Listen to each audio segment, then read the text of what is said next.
আসসালামু আলাইকুম। Hello everyone, সবাই কেমন আছেন? আশা করি ভালো আছেন। তো আজকে আমি কুচলে শাক রান্না করব। তো এই শাকটা কে কে চেনেন অবশ্যই কমেন্ট করবেন, আর কী নামে আপনাদের এলাকায় ডাকে অবশ্যই জানাবেন। তাই তো আমার বাড়ির পাশ থেকে এখন আমি শাকটিকে উঠিয়ে নেব। আমার বাড়ির পিছনেই হয়েছে গাছগুলো, এই তো দেখেন কত সুন্দর করে বাইছে। তো এখন আমি উঠিয়ে নেব। ওঠানোর পরে ভালো করে ধুয়ে এটাকে রসুন দিয়ে, শুধু রসুন দিয়ে ভাজি করবো। এই শাকটা শুধু রসুন দিয়ে ভাজি করে, তার সাথে আমি একটা আলুও দেব। আলুটা দিলে আপনার মাখা মাখা হয়, শাকটা খেতে খুব ভালো লাগে।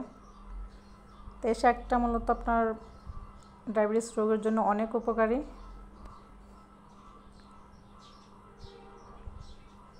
এই তো এখন আমি কড়াইতে রসুন দিয়ে দিলাম,